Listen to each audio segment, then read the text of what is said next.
Gure garaian.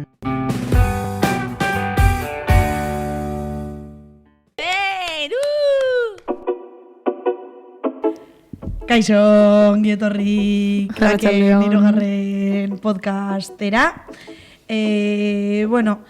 Oraindik oporretan gaude, zer muz da zuen oporrak, zelainan da udaberriko ekimena, zea besti sentitzen zareten gaur, ere gustatuko litzaiake jakitea, kontatu pixkat, nola gauden. Bale, ni hasiko naiz. Ez dela gutxi. Hasiko naiz esaten zea besti naizen, eta sentitzen naiz onitxe bertan. Sexy, ez dakit horrela esaten den, muska eta bat gialena, entzun mesez, porque da temazo bat. Eta ez daukat resakarik, resaka emozionalik ze ez naiz, gazteon eskutik egon. Guilty, feel guilty. Ba, ni sentitzen naiz, baltzaran andra ederra, Ruper Ordolikaren abestia. Eta, ni baiago naiz, udaberria loratzen lezon. Eta oso ondo, ahotsak uste dut delatatzen hauela apur bat. Ondo, bizirauten. Bai, ni sentitzen naiz galdera guztiak abestia, oraindik doalako bukle. Original. Ez naiz originala, baina buklean daukat, ganibet eta ziztada, ditut hor, burua, momentu oro, bideoak ikusten. Oso ongi joan da, eta bai, loratu da, gure eskutik loratu da udaberria, oso polita. Atzo egon nintzen ikusten, ekitaldia zuzenean, nire etxean, negarrez. Ekitaldia ikusten zuzenean telebistan, negarrez denetan. Ekizte. Bai, oso gaizki. Kar. Arraun epola. Bai, guk bede ikusi genuen atzo, eta bai, oso polita. Bai. Bueno, ni egon nintzen negarrez, bigarren hilaran edo. Bai, ni asistenean monologoa ja negarrez nengoen. Bai, gitarrarekin, Joseba asistenean jotzen. Gitarrekin jan. Joseba musu bat. Joseba, eskerrik asko. Eskerrik asko, gurekin batera udaberria loratzeagatik. Eta ekitalian parte hartu zenuten guztiei ere, bai? Bai, eta antolakuntzako guztiei. Eugeri ere, bai, Uruguaitik oso ongi egin zenuen. Bueno, eskerrik asko guztiei. Bai, sartuko gara, bestela egongo gara hemen eskerrak ematen, eta ez dugu amaitu. Zerrik aso txanda, alari, eskerrak bideari. Gure garaian. Aktualitatea. Bueno, sartuko gara aktualitatearekin, berriz ere, aktualitatearen lehenengo puntua, gazteon eskutik ekimenak milaka gazte batu zituen lezon, naiz eta eguraldiak ez lagundu, gehien bat ostiralean euria egun osoan zehar egin zuelako, aurrera egin zuen ekimenak berak, jendeak oso positiboki baloratu zuen, gero ere bai itxiera emateko asteburuari berri eguna izan genuen Iruñan, egun osoko egitarau potente batekin, ere bai oso egun polita izan zen, beste behin ere. Berri egunarekin ere bai, Bagira mugimenduak bere prozesuari itxiera eman zion, berri egunaren ospakizunarekin. Gero ere bai, aurrekoan aipatu genuen, baina berriz ere birgogoratze aldera, eta izen ematea zabalik dagoenez, boiotopaketak izango ditugu Leitzan apirilaren 26tik 28ra, animatzea, izena ematera, ere bai sareetatik partekatu dituzte garraio publikoarekin Euskal Herriko puntu ezberdinetatik ze aukera dauden iritsi ahal izateko Leitzara, orduan pipeatu pixkatori eta eman izena, zabalik dagoela jada izen ematea. Gero baita ere dugu Vox alderdi fasistak beste behin ere, baina oraingo honetan korrika ekimena salatu du Audientzia Nazionalean, esanez terrorismoaren apologia izan dela, biktimen duintasunaren aurkako humilazioa delakoan. Dena den, AEKak ez du ezer esan horren inguruan, orduan, aipatzearren. Gure garaian. Privilegioak. Orduan hartuko dugu egungo gaia. Gaurko honetan privilegioen inguruan hitz egingo dugu. Pixkat hasiera emateko bai galdetzea edo hiruron artean pixkat, no? Ea zer diren privilegioak, nolako eragina duten privilegioek gugan, eta nola sentitzen garen edo sentitu izan garen privilegiatuak, eta horrek zer eragin du, hau da, zerk eragin duen gu privilegiatu sentitzea, pues, momentu ezberdinetan. Vale, privilegioak. Bueno, uste dut, gai hau dela nahiko totxoa eta hartu aldela ikuspegi edo bide ezberdinetatik. Baina, bueno, apur bat ematearren hasiera privilegioen gaiari. Nire ustez privilegioak dira azkenean ezaugarri batzuk, baldintzatzen dutena gure bizitzak igual momentu batzuetan zeharka, baina orokorrean une oro. Eta, bueno, pues, geroz eta ezaugarri gehiago euki privilegio horretara eramango zaituena, pues geroz eta privilegio gehiago eukiko dituzu, baina horrek ez du esan nahi privilegioek eramango zaituztenek bizi eredu perfecto ideal bat izatera, azkenean daudelako beste faktore batzuk eta sistema bera ere lerratu behar da, eta privilegio batzuk eukitzeak gaitu horretatik askatzen edo. Etimologikoki esan nahi du lege pribatua, berez, privilegio hitzak. Eta azkenan da gizatalde bakar edo gizatalde txiki bati ematen zaion baimen edo ohore bat, eta azken finan zapaltzen dituenak beste gizatalde batzuk. Lehen ere aipatzen egon gara, no? Privilegioak, gehiago igual pertsonalera eraman da, privilegio bat da, izatea, txuritasuna privilegio bat da. Bai. Txuritasuna privilegio bat da, non txuri bezala, txuria izatearren badituzu beste pertsona batzuk edo beste sujetu batzuk eukiko ez dituzten Julenek aipatu den moduan, deitzeko modu batean, ezaugarri zehatz batzuk. Ezaugarri horiek privilegioak direla. Nik horra azpimarratu dut lehen, eskubide izatetik nola bilakatzen den privilegio. Adibidez, ez da dia gaizki ulertu, baina hitz egiten genuen ere bai, etxe bizitzaren kontuarekin.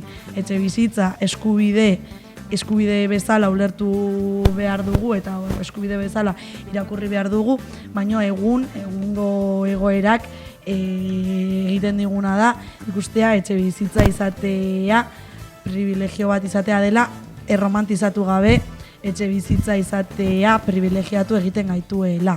Ulertzen dugulako eskubide bat dela, baina eskubide bat guztiok ez dugun heinean, no?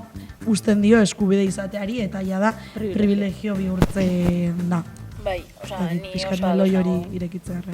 Bai, oso ados nago. Jakin badakigu egun etxe bizitza bat eukitzea badela eskubide bat, baina momentu honetan eskubide izatetik urrun dago. Nik uste bukatu dugula eskubideak izan barko liratezkeen horiek privilegio bihurtzen, baina uste dut jakin behar dugula gure lehen mailako beharrak asetzeagatik ez garela privilegiatuak. Eta privilegiatuak baldin bagara norekin edo zerekin konparatuta. Eta uste dut askotan ere utzi behar diogula konparaketak egitari, baina zentzu horretan, batez direnean lehen mailako beharrak. Gero hitz egiten gunean bestelako osagarri batzuen inguruan, bai uste dut konparaketak egin behar direla, eta horregatik askotan aipatzen dugu privilegioak zalantzan jarri behar direla. Zergatik, oso hor bai egin beharko genuke konparaketa bat, ez? Zergatik ni bilakatzen naizen privilegiatua beste sujetu batzuekin alderatuta. Baina, bueno, uste dut podcastean zehar joango garela arlo horiek ikutzen edo jorratzen. Nik bukatzeko sarrera txiki honekin, esan nahi dut horrela konklusio bezala, privilegiatu garela norbait gu baino txarrago edo gu baino zapalduago dagoen momentuan. Eta ez dakit zilegi den hori erromantizatzea edo edo ez dakit, como gauza superguai bat bezala edukitzea. Gauza bada, zu igual egoera txarrago batean egotetik pasatu izan zarela hobeto egotera, bale, posten izpila bat, nik ere lortu dut, uste dut askok lortu dugula, baina ezin dugu aiztu inoiz privilegiatu aldin bagara norbait gu baino txarrago dagorako dela. Bai, argi dagona da, privilegioek sortu dutela zapaldu-zapaltzaile kategoria horiek eta bueno, pues, perspektibatik eta ikuspegi ezberdinetatik behatu behar dela. Nik lehen aipatu dute, pertsonalera eraman dudala gehiago txuritasunaren kontua, orduan sartuko gara gehiago privilegioak aztertzera modu pertsonalago batean. Noizbait sentitu zarete ze momentutan sentitu zarete zuek, Julene eta Jone bezala privilegiatuak, eta horrek zerk eragin du zuek privilegiatu sentitzea, eta nola sentitu zarete privilegiatuak izan zareten momentu horretan. Niri adibidez, igual gertatzen zait, adibidez, zaintzaren inguruan hitz egiten dugunean, askotan, nik sentitzen dut zaintza egun dagoen moduan dagoela, ni sentitu naiz privilegiatua zaintzari dagokionean, ni zaindua izan naizelako, eta zaindua izateko kakotxen artean privilegio hori izan dudalako, naiz eta nik ere bai, zaindu izan dudan, baino sentitut zaintza pertsonala privilegio bezala sentitu dut, eta horrek eragin du hori nire inguruak ni zaindu nauela, eta ez dudala izan behar bat lortu ez dudana, baizik eta behar izan dudanean zaintza hori lortu dudala, eta horrekin ere sentitzen naiz privilegiatua, ze zaintza egun ez da guztiak, mundu guztia ez dago zaindua, eta mundu guztiak ez du zaintzarako eskubidea. Orduan horre ere bai, ez dakit, korapilatxua da, gaia bera. Bai, nik uste momentu askotan sentitu naizela edo sentitu izan dudala privilegio puntu hori edo ez, adibidez, binkulo bereziak sortzerako orduan ez, eta jakitean badoala norekin kontrastatu arazo pertsonalak edo beste barik norekin kontrastatu beharreko gauzak, baina bai sentitu naiz privilegiatua lan egitagatik. Gero, berez ez denean, esan barko litzatekenean eskubide bat, baina bueno, puntu horretatik bebai urrun gaude, edo nork ez duelako eskubiderik lan egiteko edo lanpostu bat izateko. Bai, gero txuritasunarekin berriz ere, niri ere gertatzen zait pertsonalera, neska gazte arrazializatu bezala ere bai, naiz eta zapaldua izan, ere sentitzen naiz nire zapalkuntzaren barruan privilegiatua naizela. Eta lehen esaten genuen, konparaketak ez direla egin behar, baina niri gertatzen zait momentu askotan esaten duela. Wow, zenbat pertsona egongo diren, arrazializatuak direnak, ez dutenak, ez da, adibidez, beti komentatzen duguna, paperen kontua, tontakeri bat dirudi, baina oso jartua da, porque ni bai zapaldua naiz, arrazializatu gisa, baina zapaldua naiz eta zapalkuntza horren baitan ere baditut privilegio batzuk. Badut etxe bizitza bat, badut lan bat, baitut ikasketa batzuk, baitut paperak oso garrantzitsua direla, eta orduan paper horiek eskubide izatetik bihurtu dira privilegio. Hori maila orokorrean, eta nik sentitzen dut gehiago privilegio bat ere bai nire azalean privilegio gisa. Azal, parroia. Julenek beti egin behar ditu komentarioak. Bestela? Bai. Nik nire txuritasunetik hitz egin da. Nola? Zapaltzailea naiz batean, eta badakit. Eta ez dut pisurik kendu nahi horreri, evidentemente. Baina aldi berean bai sentitzen naizela privilegiatua, aldudalako ikasi unibertsitatean, aldudalako hori ordaindu, aldudalako pisua ordaindu, horretarako ez dualako lanik egin behar nahi eta edo ez. Badaukat privilegio ere lan egiteko bakarrik igual nahi dudanean edo behar dudanean diru bat edo baina gustoko dudan lekuan, udalekuetan adibidez edo tabernan egon naizenan ere gustora egon naiz, baina hori, daukat privilegio hori, daukat lasaitasun bat diruarekiko momentu honetan eta joder, ezin dugu denok esan hori. Eta ez dut romantizatu nahi, porque evidentemente badaude momentuak eta momentuak etxe guztietan, orduan.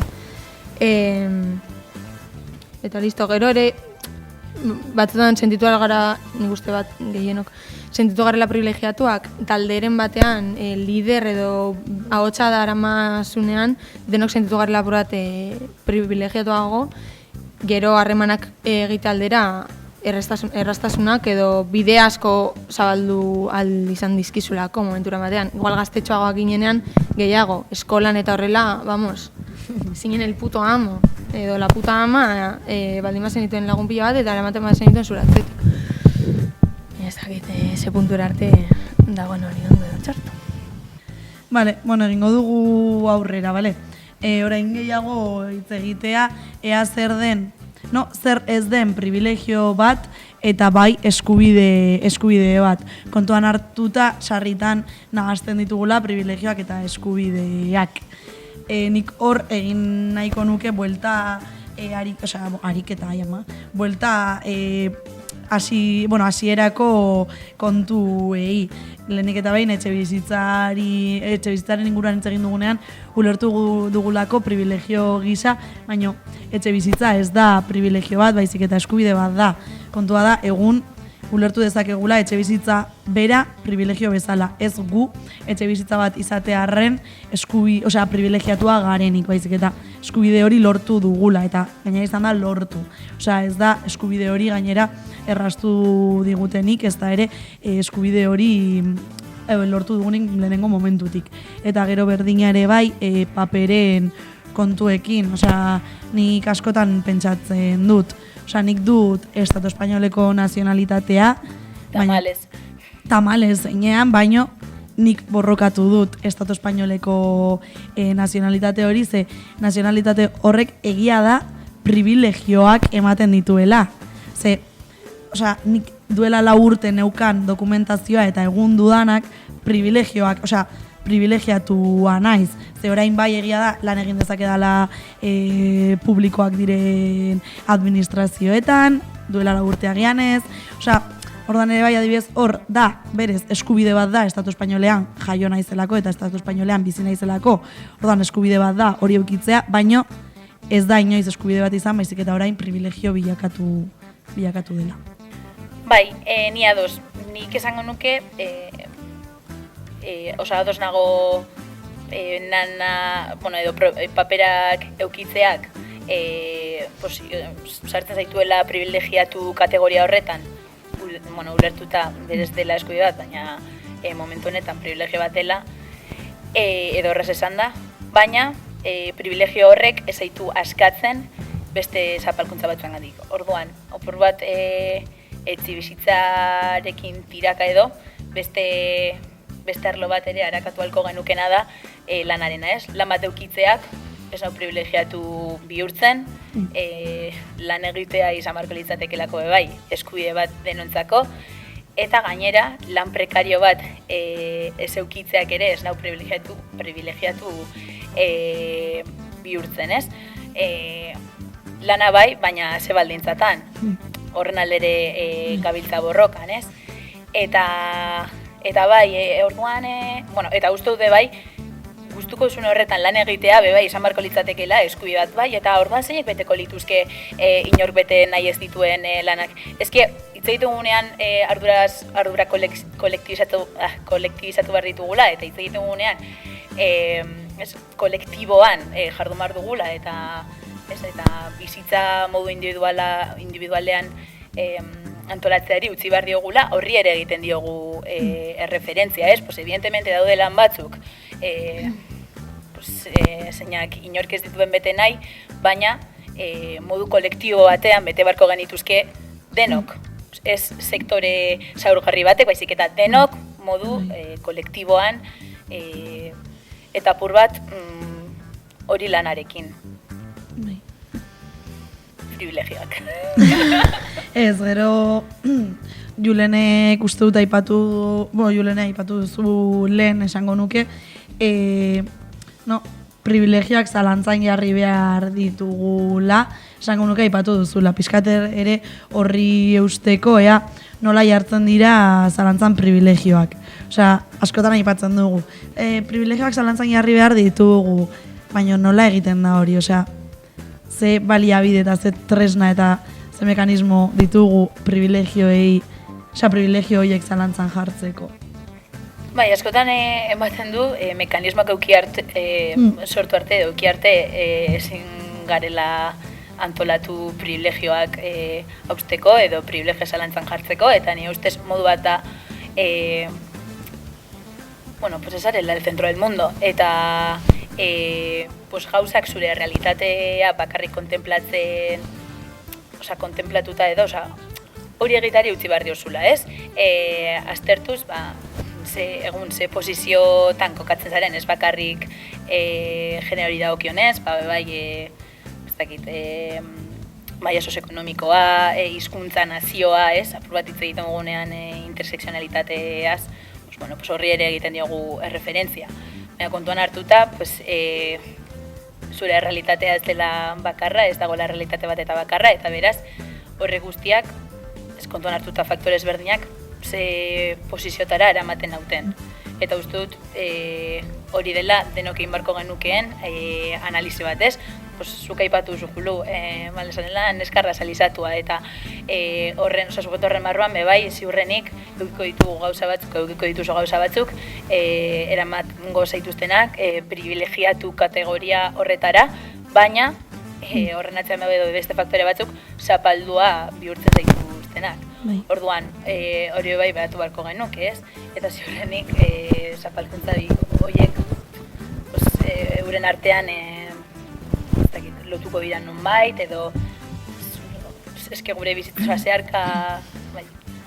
Bai, eta nik igual bota duzunarekin, ere bai, nire uste dut, euki behar dugula ere bai, eraldaketarako prestutasun hori. Osea, gure privilegioak zalantzan jartzea bai, baina gure privilegio batzoi ere bai, uko egiteko gaitasun bat, osea, eraldaketa batetik gaitasun, osea, eraldatuz uko egin alizateko, osea, uko egiten ez diegunean, ez du balio, bai, ni privilegiatua nahi zonengatik, baina bai badirela espazio batzuk non zure privilegioei uko egin aldiezula, eta beste modu batean jardun dezakezula. Igual horritz egiten dugunean modu kolektiboan gauzak egiten direnean, modu kolektiboan askotan gauzak ere ez gaituzte guztia kontemplatzen, orduan. Guztia kontemplatu alizateko, talde hegemoniko horrek ere bai, bere privilegioak zalantzan jarri behar ditu eta privilegio horiei uko egin behar die bestela ez du ezertarako balio, bai ni privilegiatua naiz, ja bai, klaro. Osea, prozesu bat da ere bai, privilegioak zalantzan jartzea. Osea, ez dago, azkenean ez dago praktikarik gabeko analiziak gelditzen da analizi eta teoria huts batean, eta nik uste zuk esan duzunetik hori, azkenean ez badituzu kolektibizatzen zure zalantzak, zure hausnarketak gelditzen direla zure baitan, eta ez doaz, normalan ez doaz inora. Eta behin kolektibizatzen ditugula, eta bakoitzaren privilegioi buruz hausnartuta eta uko egiteko prest agertzen garenean, privilegio konpartitzen dituen jendeak gauzak egin ditzake, baina banaka igual ez da posible. Duzuen zerbait gehitzeko privilegioekin. Eta noiz ezarete sentitu privilegiatuak? Helduen inguruan. Noiz ez? Bai. Ni askotan hasita joaten izan espazio hegemoniko batera, eta nire identitatea ukatzen edo nire identitatea azpimarratu behar dudanean. edo esate jatenean ze ondo hitz ditudan euskeraz, ez? Eskerrik asko, baina ez dut zure, ez dakit, zure komentario horrek ez du indartuko ni identitatea, Ez que nik uste dut gainera hor ez da bakarrik ez darela privilegiatua sentitu baizik eta zapaldua, niri behintzat horrelako egoeretan ez du, nire buruari ez diot esaten, ez naiz privilegiatua baizik eta esaten zapaldua sentitzen ari naiz momentu horietan eta Julene bota dudenaren arira. Haiek dira nire ustez behintzat nire bizitzan pasa ditudan momenturik zaienak ez dakit non sartu, esango nuke izan direla horrelako egoeretan.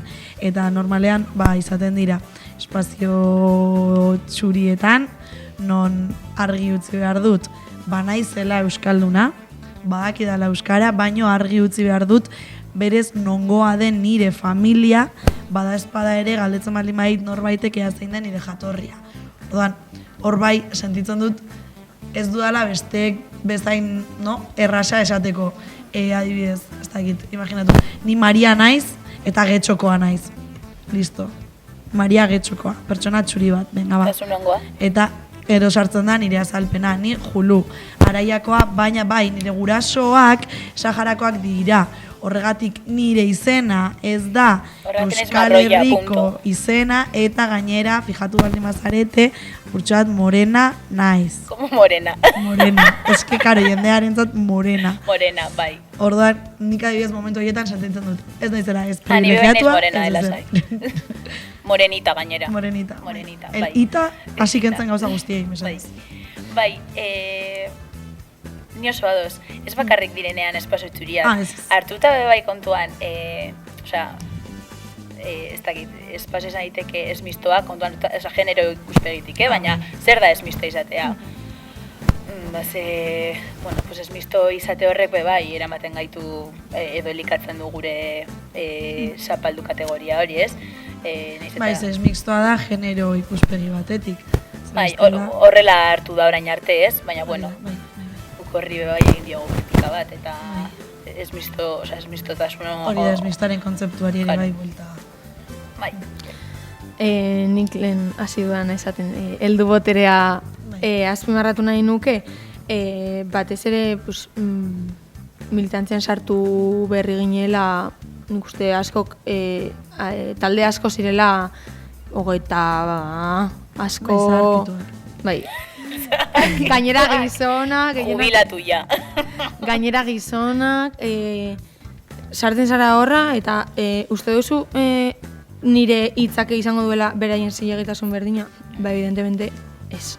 Ia, hori aipatzen genuen hasierak podcast. Ba, hori, edo zein beste espazioetan, nagusia duen espazioetan daukate zilegitasun handiagoa eta privilegio hori esateko nahi dutena, nahi dute momentuan eta nahi dutelako. Gero esaten duzuzuk, eta vamos, Sara, ume bat, nahiz eta izan, 22, 24 urte.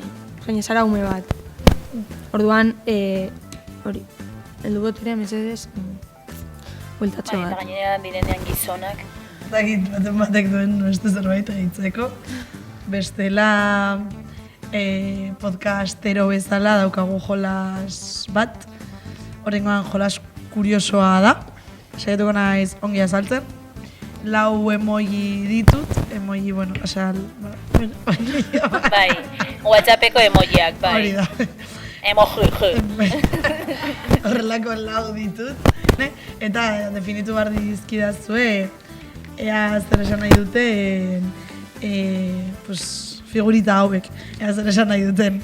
Eta nik ditut... Azalpena? Eta azalpenak doenek atera dituzu? Niri pasa dizkiat. Pista. Niri Andrea Klakekoak bidali dizkit. Orduan, gaizki bali badago komentari. Bestela komentariotan utzi eta zer uste Andreak emango dugu honen erantzuna. Vamos, zalantzari gabe. Vale. Bale, lehenengoa da, gero ez dakit Klakek nola egingo duen, baina agian jarriko dituzte tipo hortik piluleatzen emojiak, baina nik erakutziko izkiet, Julen eta Joneri. Vale, hauek dira emotikonoak. Emotikono eta emoji ez da gauza bera. ¿Cómo que no?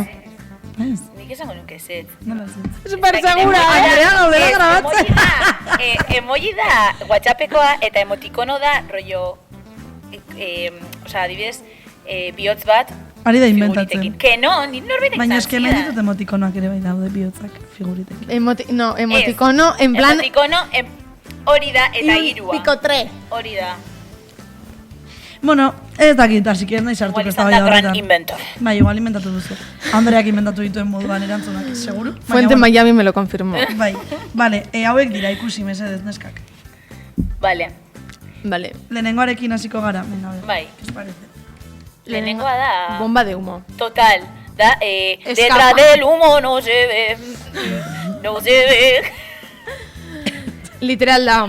Ez dakit. Total, es que literal... Ta. Osea, eskapa. Kagatu dut? Ba, noa. Edo ez kagatu dut, edo ez du nahi egon hemen, Total. edo noa. Total. Zelan joan WhatsAppeko talde Da, batetik. arranopola. Vale, botako dizuet zein den definizioa. Bai. Pertsonak esateko ezer ez duela adierazten du, edo ez dakiela nola erantzun. Gainera keodei batez inguratuta dago. Ah. Eta horrek esan nahi asko izan daitezke. Tabakoak gaitzen zaituenetik, zerbaitek eklipsatzen zaituenera. Badakizuen ikusten nuela zela, dutxatik atera berri. Total. Nik uste nuen zirela burbuiak. Baina ez da, en plan, bau. Ikusi nuenean uste nuen zirela rollo... Emoji da WhatsAppekoa eta emotikonos. Signos o letras del teclado. Ikusten, osea da, vale. adibidez bihotz bat, pues zelan da, pikitoa Vale, eta... Fuente Miami me lo confirmó, es reala da. Bueno, pues Vale, fuente... venga. Ez que naizen espeltza, inork ez nauzen sinisten. Vale, ulertu dut. Ni morenita. A ver, bihotz hori. Bi bihotz. Bihotz. Haciéndose... Te amo. Dago abesti batez, bibiot. Me lo he inventado. Maitasun erromantikoa. Da, perspektibagatik bestea dago plata txikiagoa. Baina da... En plan, hori... Osea... Da, maitasuna... kolektibizatu... Atu eta eman... Lore eta laman... Vale, ez. Ez, amortxo. Pertsona bat uneko edo hurbileko gertaera batek unkituta dagoela esan nahi du. Bihotzarekin ernazionatzen dena. Norbaitek beste pertsona baten maitasuna edo bi pertsonaren arteko maitasuna irabazi nahi duela. Unkituta da, tipo, emoji hau eta begiak. Ja, hori, tipo, Horrela. Bai, negartiz. Bai. Negartiz, baina negarrik egin gabe. Hori da. Vale, horrengoa da hau. happy. Ez. Hori da, en plan... hori bai da kagatu dut. Bai, Edo hori bai da, en plan... Sutilmente. bai, Bai. Jo, Ba- Zorbanik erabiltzen ditut oso txart. Humorez erabiltzen da, txantxa bat egiteko edo norbaiti indirekta botatzeko. Nik esango nuke erabiltzen duela, tipo, Nik ez dut erabiltzen. miriko eske elkarrizketa absoluta. batean ez dakizu zer esan. Osa, nik enbede hau erabiltzen dut, rollo. Bai, oso ongi pasan nuen, jajaja. Emoji dado la Bai. vuelta. Bai, Bai, tipo, dado la vuelta. tipo, ongi Ez pasan baina- nuen, baino ez nuke berriz pasako. Yep. Vale, azkena, oso ongi marraztu du nik hori- Andreak, por ja, cierto. Ez, kalkatu du. Kalkatu du, hombre, amortx. Ez dakit ikusten. Eman austegi, amoradon. Ez dakit ikusten du, baina oso ongi egin du. Pues hori. Vale. Ba, nik hori erabiltzen, Klakamonia. erabiltzen horren beste, baina, osea da, rollo... Osea, ez dut erabiltzen cariñosamente, da gehiago rollo indarra, tipo... indarra, guapa. Ja, con atletik, indarra. Ez, mentira, ez ez futbolera, ez gustatzen. Ez da, rollo... Sevillara doa. Ez da. Kordobara. Sevilla da seian, eh? Bai. Ah, vale. Ez que ez dakizena azaldu, baina da, tipo... Ez que da, emoji bat, osea, ez dio da, no? Ez que ez dio eta aurkitzen funtziorik, da, En plan, maitasun adorno. asko, en plan... Adorno. Niri, Ez niri niri me zuen parece dago. Tipo, como... indar rollo... Bai, tipo, buah, nik adibidez erabili dut pilo bat gazteon eskutiketik bueltan, rollo. Vale, vale. No, Maitasun tipo, militantea. No, Vale. nire etzat izan da como, qué potencia. O sea, Buah, Hori da, ez potencial. da indarra, baina en sí ez dauka funtziorik, porque ez, baina da, tipo, polita, bai. da emoji polit bat, Hori. erabiltzen Nik asko duzuna. bidali Indartsua, tipo, intenso, en hori. plan- Bai. Sí. Nik plan bidali gorria. Hori, ja. Nik Eta bidali dut zuarekin, En plan, aquí estoy. Eso es, Bai. esateko jendari, tipo, zeberez egin duzen gazteon eskutik. Eta bihotzon, y tipo, porque es como, bai. Bueno, es que Intensidad. aurreko urtean Elorrion pankartetan erabili zen. Bai, hori egia da. Bai, hori egia da. Eta da, tipo, tú, vamos a muerte. Baina, honek esan... En plan, maitasuna, pero... Vale, definizioa da. Amodioak baino gehiago irudikatzen du desira. Baina iraganeko amodio bat erretzeari eta aurrera jarraitzeari ere referentzia egin diezaioke. Edo sua izan zen tokian, errautz geratzen dira. Cringe. Bueno, pues WhatsApp gane Define super Ahora, tipo, txarto, cuando hubo porque jende fuegos zora ditzen cenizak quedan, horretarako. playa, na.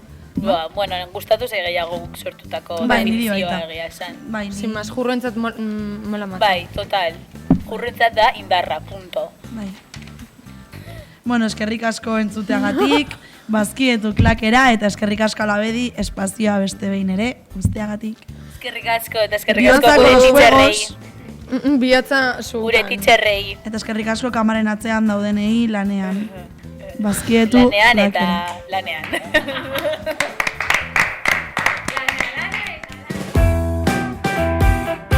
Gure garaian.